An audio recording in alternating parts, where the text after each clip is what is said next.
بیانات اور نعت شریف کے ویڈیو دیکھنے کے لیے ہمارے چینل GN وائس کو سبسکرائب کریں اور زیادہ سے زیادہ شیئر کریں۔ آدم علیہ السلام کو سجدہ کرنے سے جو شیطان نے انکار کیا اس کو کس نے منع کیا؟ ساری دنیا کو شیطان بہکاتا ہے تو شیطان کو کون بہکایا؟ تو محدثین فرماتے السلام علیکم ورحمۃ اللہ وبرکاتہ۔ امید ہے آپ سب خیریت سے ہوں گے۔ ایک بہت ہی پیارا بیان ہے مفتی سلمان اظہری صاحب کا، جس میں حضرت نے بتایا کہ ابلیس لعین شیطان کو کس نے بہکایا؟ انسان کو تو ابلیس لعین بہکا رہا ہے، اور جب آدم علیہ السلام کو سجدہ کرنے کا حکم اللہ تعالیٰ نے دیا تو ابلیس کو کس نے بہکایا؟ حضرت آدم علیہ السلام کو سجدہ کرنے سے کس نے اس کو روکا؟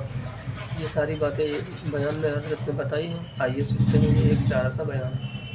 قرآن کی ایک آیت میں نے پڑھی، اللہ فرماتا ہے وَأَمَّا مَنْ خَافَ مَقَامَ رَبِّهِ وَنَهَى النَّفْسَ عَنِ الْهَوَىٰ، اور وہ شخص جو اپنے رب کے حضور کھڑے ہونے سے خوف کیا، ڈر گیا، وَنَهَى النَّفْسَ عَنِ الْهَوَىٰ، اور خواہشات نفسانی کے خلاف کیا، نفس کچھ اور چاہ رہا تھا، تم اس کی طرف نہ جا کر اللہ کے حضور کھڑے ہونے کا تمہارے دل میں احساس پیدا ہوا، خوف آ گیا۔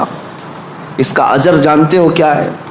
قرآن کہتا ہے فَإِنَّ الْجَنَّةَ هِيَ الْمَأْوَىٰ، تو ایسے آدمی کا ٹھکانہ تو جنت ہی ہے، اس کا ٹھکانہ سیدھے جنت ہے۔ خواہشات نفسانیاں یہ ہر ایک کو دی گئی ہیں، یہ انسان کے ساتھ ساتھ چل رہی ہیں، اسی سے جنگ ہماری پوری کنٹینیو موت تک چلتی رہتی ہے۔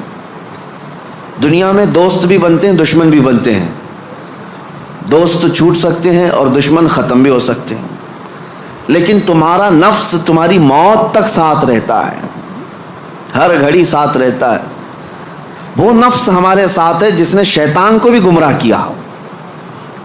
آپ سوچ سکتے ہیں ہر برے کام میں ہم یہ کہتے ہیں کہ شیطان نے بہکا دیا، شیطان نے بہکا دیا، یہی کہتے ہیں، نماز نہیں پڑھے شیطان ورغلایا، بہکایا، صبح نماز میں نہیں آئے شیطان سلا دیا۔ مجھے یہ بتاؤ آدم علیہ السلام کو سجدہ کرنے سے جو شیطان نے انکار کیا اس کو کس نے منع کیا؟ ساری دنیا کو شیطان بہکاتا ہے تو شیطان کو کون بہکایا؟ تو محدثین فرماتے ہیں یہ نفس امارہ ہے جو ہر ایک کے ساتھ ہے، یہ شیطان کو بھی ہرا سکتا ہے، وہ شیطان کو بھی شکست دیتا ہے، وہ سب کے ساتھ ہے، وہ سب کے ساتھ ہے۔ اس نفس کو، اس خواہشات کو اگر کوئی چیز دنیا میں کنٹرول کر سکتی ہے تو وہ صرف ذکر اللہ ہے، اللہ کا ذکر اسے قابو میں رکھ سکتا ہے۔ باقی اس قدر خطرناک ہے خواہشات نفسانیہ کہ بعض لوگ یہ سمجھتے ہیں کہ جوانی ختم ہونے کے بعد بڑھاپے میں کوئی خواہش نہیں ہوتی، بلکہ بہت سارے بوڑھوں کو زنا کرتے ہوئے دیکھا گیا۔ اور میرے آقا صلی اللہ علیہ وسلم فرماتے ہیں روئے زمین کے سب سے بدترین لوگ ہوں گے وہ جن کی طرف قیامت کے دن اللہ نظر بھی نہیں فرمائے گا۔ کچھ لوگوں کے بارے میں حدیث میں ہے قیامت کے دن رب تعالیٰ ان کی طرف نظر بھی نہیں فرمائے گا۔ یہ کون لوگ ہیں جو بڑھاپے میں بھی جا کر گناہ نہ چھوڑ سکے؟ اور وہ کون سے بوڑھے ہیں جو بڑھاپے میں بھی نہیں چھوٹ سکے ان سے گناہ؟ یہ وہی لوگ ہیں جو خواہشات نفسانی کے غلام تھے۔ مولا علی کرم اللہ وجہہ الکریم فرماتے ہیں اللہ نے ہر ایک کے ساتھ نفس بھی دیا، عقل بھی دیا۔ نفس کیا ہے؟ تمہارے خواہشات، اور عقل تمہیں فیصلہ کر کے بتاتی ہے۔ لیکن حضرت علی کرم اللہ وجہہ الکریم فرماتے ہیں جس کا نفس عقل پر غالب آ گیا اس آدمی سے زندگی میں کبھی خیر نہیں ہوگی، وہ کوئی صحیح فیصلہ نہیں لے سکے گا۔ جس کا نفس اس کی عقل پر غالب آ گیا، اور جس نے اپنے نفس کو ہرا دیا، شکست دیا، تو اس کی عقل اتنی پاورفل ہوتی ہے کہ وہ ہزاروں کو زیر و زبر کر سکتا ہے اور دنیا کے بڑے فیصلے لے سکتا ہے۔ جس نے اپنے نفس کو کنٹرول میں رکھا، اپنے خواہشات کو اپنے تابع رکھا، خود اس کا غلام نہیں بنا۔ میرے عزیزو، قرآن کی ایک آیت میں آپ کو بتاتا ہوں، کتنا بڑا لفظ اللہ تعالیٰ نے قرآن میں فرمایا، توجہ کتنا بڑا لفظ ہے یہ۔ ارأیت من اتخذ الہہ ہوا، اے محبوب کیا آپ نے نہیں دیکھا کچھ لوگ ایسے ہیں جنہوں نے اپنی خواہشات کو اپنا خدا بنا لیا. معبود، الہ کا مطلب ہے معبود. جس کی عبادت کی جائے اس کو کیا کہتے ہیں؟ معبود. اور قرآن کہتا ہے کچھ لوگ ایسے ہیں جنہوں نے اپنے نفس کو، اپنی خواہشات کو اپنا معبود بنا لیا. یہ قرآن کی آیت ہے، 2 جگہ آئی ہے. اب اتنا بڑا لفظ نفس کے لیے اللہ فرما رہا ہے کہ کئی لوگوں نے اس کو بت بنا لیا، اپنا معبود بنا لیا. کیوں؟ اس لیے کہ یہ وہی کرتے ہیں جو ان کا نفس چاہتا ہے. تو گویا کہ اس کی عبادت کر رہے ہیں، خواہشات کی پیروی کر رہے ہیں. نفس صبح اٹھا، گناہ کی طرف کھینچا، آپ چل پڑے، گویا کہ اس کی عبادت میں لگے ہوئے ہیں. کبھی تو اسے شکست دو، کبھی تو اسے ہراؤ. رات کے وقت گناہوں کے اڈوں پر جانے کی جیسی خواہش ہوتی ہے، کیا اپنے آپ کو مارتے ہو؟ میں تمہیں بتاؤں، خواہشات تو بہت دور کی بات ہے، گناہوں کی خواہشات بہت دور کی بات ہے.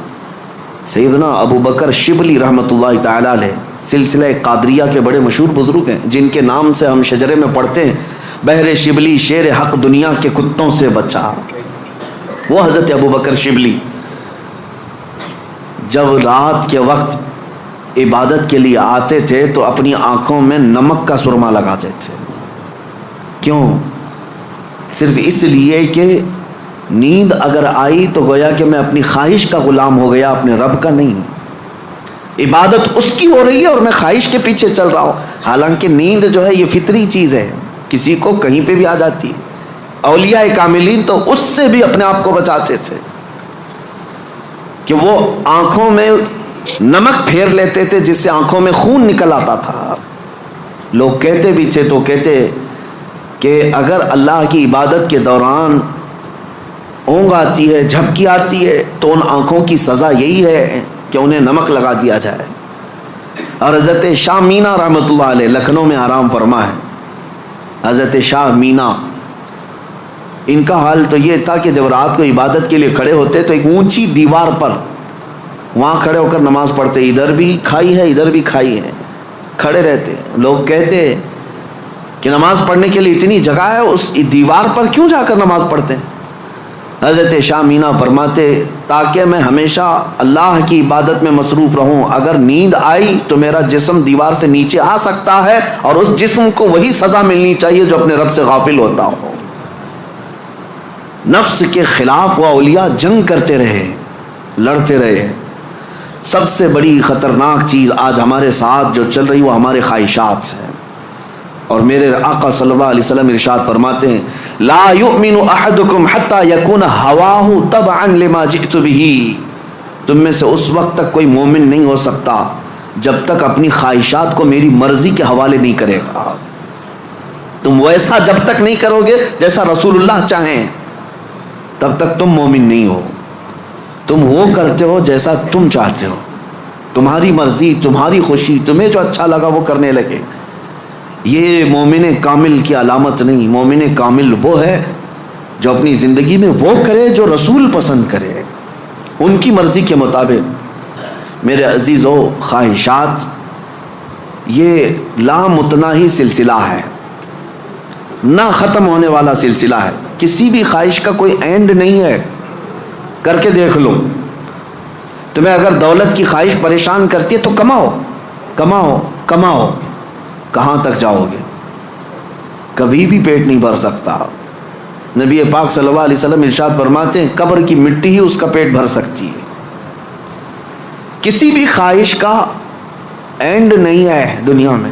جو خواہشات ہیں، مال کی خواہش، میں یہ نہیں کہہ رہا کہ کسی کو مال کمانا ہی نہیں چاہیے. ارے میاں، زندگی گزارنے کے لیے ہر ایک کو کمانا ہے، ہر ایک کو کمانا ہے. لیکن میں جس چیز کی مذمت کر رہا ہوں، غلام بن کر کے پیچھے بھاگنا. جیسے فارسی میں کہا گیا ہے خوردن برائے زندگی اس نہ کہ زندگی برائے خوردن. کھانا جو ہے تمہاری زندگی کے لیے ہے، پوری زندگی کھانے کے لیے نہیں ہے. فرق دونوں میں سمجھ رہے آپ؟ مال تمہاری زندگی گزارنے کے لیے ضروری ہے لیکن پوری زندگی مال کے لیے نہیں ہے. لیکن خواہشات کبھی ختم نہیں ہوتی. شہوت کی خواہشات، نفس جیسے جنسی عمل کے ذریعے سے اپنے جسم کو سکون پہنچانے کی کوشش کرتا ہے، وہ خواہشات بھی کبھی ختم نہیں ہوتی. کبھی ختم نہیں ہوتی. اگر اس نے اپنے اس گھوڑے کو، نفس کے گھوڑے کو آزاد چھوڑ دیا تو وہ کہیں پر بھی اس کی خواہشات جا کر رکتی نہیں. نہ وہ ایک عورت پر صبر کر سکتا ہے، نہ 10 عورتوں پر، نہ 100 عورتوں پر. اگر اس نے اپنے خواہشات کے اس گھوڑے کی لگام نہیں پکڑی تو کہیں اینڈ نہیں ہے اس کا، کہیں اینڈ نہیں ہے. مرنے کے وقت بھی یہ خواہشات اسے گناہ کی طرف لے جا سکتی ہیں. یہ شرمگاہ کی خواہشات اور زبان کی جو خواہشات ہیں، چٹکارا جس کو کہتے ہیں، لذت، اس کا بھی کوئی اینڈ نہیں. میں نے ایک ایسے صاحب کو بھی دیکھا، ان کے بیٹے میرے ساتھی تھے. وہ تو مذاق میں کہتے تھے کہ ان کے باپ ICU میں تھے. جس دن ان کا انتقال ہونا تھا اس دن بھی وہ بریانی منگوا رہے تھے ICU میں. تو یہ تو ایک نارمل سی بات تھی، ہنس کر کے وہ کہہ رہے تھے، لیکن وجہ یہ تھی کہ وہ ایڈکٹ تھے بریانی کے، کھانے کے، گوشت کے. تو ایک لمٹ ہوتی ہے کسی آدمی کی، لیکن اگر اس نے خواہشات کو آزاد چھوڑا تو وہ کہیں پر بھی جا کر نہیں رک سکتا. نہ ICU، نہ آپریشن، نہ کوئی چیز، اسے کوئی چیز نہیں روک سکتی سوائے موت کے. موت آنے تک وہ اپنی خواہشات میں ڈوبا رہے گا، ڈوبا رہے گا. خواہشات ایک سمندر ہے، وہ ختم نہیں ہوتا کبھی. اسی لیے میرے عزیزوں، جتنا کم ہو سکے سمیٹ لو اپنے آپ کو. دنیا تمہیں ہاتھ پاؤں مارنے سے کتنی مل سکتی ہے، کتنی مل سکتی ہے، مجھے بتاؤ. تم زیادہ سے زیادہ کس قدر اپنے آپ کو دنیا میں خوش رکھ سکتے ہو ان خواہشات کو پورا کر کے؟ کبھی نہیں. گناہوں میں یہ تمہیں ایسا برباد کر کے رکھیں گے خواہشات کہ تمہارے جسم مفلوج ہو جائیں گے. ایک دن موت کا وقت آئے گا، سارے درد تمہارے نکل رہے ہوں گے، دنیا سے جا رہے ہوں گے لیکن ہزاروں داغ چھوڑ کر جا رہے ہوں گے زمین پر، اور اسی زمین میں دفن ہونا ہے. اس لیے اللہ نے قرآن میں فرمایا اپنے رسول سے، اے محبوب کیا آپ نے نہیں دیکھا کچھ لوگ وہ ہیں جو اپنے خواہشات کو اپنا معبود بنا لیا ہے، اپنا خدا بنا لیا ہے، اس کی پیروی کرتے ہیں. اب کرنا کیا چاہیے؟ ان خواہشات کا قتل جتنا ہو سکے اس کے خلاف جانا ہوگا.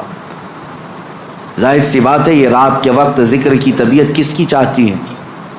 وہ لوگ جن پر اللہ فضل فرمائے، ورنہ اکثر کا جسم آرام چاہتا ہے، دنیا کی طرف جسم کھینچتا ہے. لیکن تم نے اس کو ٹھکرایا اور اللہ کے ذکر کو اپنایا، یہ آپ نے اپنے خواہشات کے خلاف کیا ہے. اس کے اجر میں کیا ہے؟ سیدھے قرآن کہتا ہے جنت اس کا ٹھکانہ ہے، جنت اس کا ٹھکانہ ہے. حضور پاک صلی اللہ تعالیٰ علیہ وسلم فرماتے ہیں، جانتے ہو اپنے صحابہ سے اللہ کو سب سے زیادہ پسندیدہ چیزیں کیا ہیں؟ اللہ سب سے زیادہ کیا چیز پسند کرتا ہے بندوں میں؟ اس میں حدیث پاک میں ہے، ننگوں کو کپڑا پہنانا، بھوکوں کو کھانا کھلانا، یہ اللہ کو بہت پسند ہے. لیکن ایک اور چیز ہے، رب تعالیٰ فرماتا ہے جب دنیا سو رہی ہو اور تم کھڑے ہو جاؤ اللہ کی بارگاہ میں، یہ اس کو اتنا پسند ہے رب تبارک و تعالیٰ کو. سارے عمل میں، ساری اداؤں میں اسے پسند ہے. کیوں؟ خالص بندہ رب کے لیے کھڑا ہوا ہے، ساری خواہشات کو چھوڑ کر کے، خواہشات کو چھوڑ کر. اب آؤ، جن لوگوں نے خواہشات کی پیروی کی ان کی ایک چھوٹی چند مثالیں میں آپ کے سامنے رکھتا ہوں. ایسی ہلاکت کہ سب کچھ ختم ہو جاتا ہے.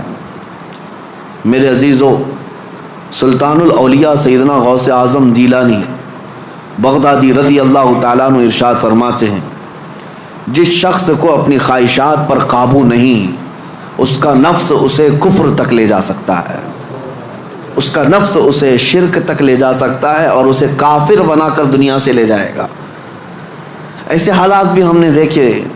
خواہشات نے انسان کو کافر بھی بنا دیا. کبھی مال کی خواہش، کبھی عورت کی خواہش، کبھی کسی اور چیز کی خواہش. اللہ اکبر، وہ صحابہ کیسے تھے جنہوں نے اپنی ساری خواہشات کو میرے مصطفیٰ کی مرضی پر قربان کر دیا تھا. ہر چیز کو قربان کیا تھا، ہر چیز کو قربان کیا. آؤ میں تمہیں وہ بات بتا دوں جو سیدنا ابراہیم علیہ الصلوۃ والتسلیم کے متعلق قرآن میں آیا ہے. وَإِذْ قَالَ إِبْرَاهِيمُ رَبِّ أَرِنِي كَيْفَ تُحْيِي الْمَوْتَى قَالَ أَوَلَمْ تُؤْمِنْ قَالَ بَلَى وَلَكِنْ لِيَطْمَئِنَّ قَلْبِي قَالَ فَخُذْ أَرْبَعَةً مِنَ الطَّيْرِ فَاصْرُهُنَّ إِلَيْكَ ثُمَّ اجْعَلْ عَلَى كُلِّ جَبَلٍ مِّنْهُنَّ جُزْءًا ثُمَّ ادْعُهُنَّ يَأْتِينَكَ سَعْيًا. قرآن کہتا ہے ابراہیم علیہ السلام نے ایک بار اللہ کی بارگاہ میں ذکر کیا کہ مولا تو مرے ہوئے لوگوں کو دوبارہ کیسے زندہ کرتا ہے؟ اللہ نے پوچھا کیا ابراہیم تمہیں اس بات پر یقین نہیں ہے؟ عرض کیا مولا یقین ہے لیکن آنکھوں سے دیکھنا چاہتا ہوں، تو مردے زندہ کیسے کرتا ہے؟ رب تعالیٰ نے فرمایا 4 پرندے لے لو، ان کو ذبح کرو، ان کا گوشت پورا قیمہ بنا کر مکس کر لو، اور 4 پہاڑوں پر تھوڑا تھوڑا سب کا گوشت رکھ کر کے آؤ، اور پھر ان پرندوں کے نام لے کر پکارو، وہ اڑتے ہوئے آئیں گے۔ حضرت ابراہیم علیہ السلام نے 4 پرندے لیے، ایک کوا، ایک مرغا، ایک کبوتر اور ایک مور۔ ان 4 پرندوں کا ذکر ہے، کوا، کبوتر، مرغا، مور۔ یہ 4 پرندے ذبح کیے، سب کا گوشت مکس کیا اور 4 پہاڑوں پر رکھ کر آئے اپنی جگہ پر۔ ان کی سب کی منڈیاں ان کے پاس تھیں، سر ان کے پاس تھے۔ پکارا انہوں نے پرندوں کا نام لے کر، ہوا میں وہ قیمہ اڑتا گیا، اپنے اپنے جسم سے ملتا گیا اور آ کر اپنے اپنے سر سے جڑ کر پورا پرندہ بنا۔ قرآن پاک میں یہ ہے واقعہ۔ سبع سنابل شریف میں میر عبد الواحد بلگرامی رحمۃ اللہ علیہ اس واقعے کو لکھ کر کے اب ارشاد فرماتے ہیں، کیا کبھی تم نے یہ سوچا کہ ابراہیم علیہ السلام نے وہ 4 پرندے کیوں لیے؟ کون سے؟ کوا، کبوتر، مرغا، مور۔ یہی 4 پرندے کیوں لیے؟ انہی کو ذبح کیوں کیا؟ اور رب تعالیٰ کی قدرت کا مشاہدہ کرنا تھا۔ مری ہوئی چیز کو زندہ دیکھنا، آنکھوں سے مشاہدہ کرنا، یہ معمولی چیز تو نہیں ہے۔ اللہ کی قدرت کو دیکھنا ہے اپنی آنکھوں سے۔ یہ دیکھنے کے لیے کیا کیا ابراہیم علیہ السلام نے؟ 4 چیزوں کو ذبح کیا، اور وہ 4 خاص پرندے ہیں۔ تو حضرت عبد الواحد بلگرامی فرماتے ہیں 4 پرندوں کی 4 خصوصیت ہے، 4 پرندوں کی 4 خصوصیت۔ کوا، اس کی خصوصیت لالچ ہے، کوا لالچی بہت ہے، اس کا پیٹ کبھی بھرتا نہیں، کبھی پیٹ نہیں بھرتا، اس کے اندر لالچ زیادہ ہے۔ اور مرغا، مرغے کے اندر شہوت زیادہ ہے، مادہ کے لیے، اپنی عورتوں کے لیے شہوت بہت زیادہ ہے مرغے کے اندر۔ اور تیسرا کبوتر، کبوتر کے اندر دوستی کرنے کی عادت بہت ہے۔ سارے پرندوں میں جلدی دوستی یہی کرتا ہے، جلدی مانوس ہوتا ہے، فرینڈ بنانا یہ کبوتر کی عادت ہے۔ چوتھا مور، مور کو اپنی خوبصورتی دکھانے کی خواہش بہت زیادہ ہے، نمائش، دکھاوے کی عادت اس کو بہت زیادہ ہے۔ جب 4 لوگ کھڑے ہوں گے اپنے پر کھول کر کے ناچتا رہے گا، اس کی خوبصورتی دیکھو۔ اب حضرت میر عبد الواحد فرماتے ہیں 4 پرندوں کی خصوصیتیں پتہ ہے؟ کوے کی لالچ، مرغے کی شہوت، کبوتر کی دوستی اور مور کی نمائش۔ فرماتے ہیں حقیقت میں ابراہیم علیہ السلام نے جانوروں کو ذبح نہیں کیا، ان کے اندر موجود بری عادتوں کو ذبح کیا۔ ابراہیم علیہ السلام نے کوے کو نہیں لالچ کو ذبح کیا، مرغے کو نہیں شہوت کو ذبح کیا، کبوتر کو نہیں بلکہ ایرے غیرے کی دوستی کو ذبح کیا، مور کو نہیں دکھاوے کو ذبح کیا۔ اور جب بندہ یہ 4 بری عادتوں کو ذبح کرتا ہے، مولا اس کو اپنی قدرت کے مشاہدے کراتا ہے۔ رب تبارک و تعالیٰ کی قدرت کے وہ مناظر دیکھ سکتا ہے، مردوں کو زندہ کیسے کیا جاتا ہے یہ دکھایا جائے گا۔ اس آیت میں ایک بہت بڑی عبرت کی بات ہے کہ اللہ کے نبی کو یہ حکم دیا گیا۔ اس طرح میرے عزیزو، اگر ہمارے اندر موجود یہ خواہشات، یہ سب کا تعلق خواہشات سے، لالچ، شہوت، دوستی اور ریاکاری، سب کا تعلق نفس سے ہے، یہ سب کا تعلق نفس سے ہے۔ لالچ کو ختم کر لو، شہوت کو ختم کر لو، کنٹرول میں رکھو۔ اور دوستی کے لیے بہت سارے لوگوں کو برا لگ رہا ہوگا، کیا دوست نہیں بنانا چاہیے؟ یقیناً دوست بناؤ، میں آپ کا دوست ہوں، آپ میرے دوست ہیں۔ یہ دوستی کس بنیاد پر ہماری بنی ہے؟ صرف اور صرف اللہ اس کے رسول کی بنیاد پر۔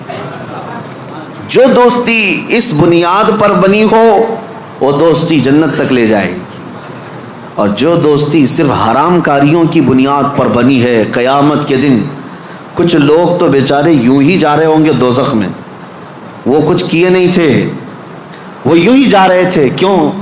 قرآن کہتا ہے وہ چلا رہے ہوں گے، یا ویلتا لیتنی لم اتخذ فلانا خلیلا، اے کاش میں فلاں کو دوست نہیں بنایا ہوتا تو اچھا ہوتا، اس نے گناہ کیا، پکڑ میری بھی ہو رہی ہے۔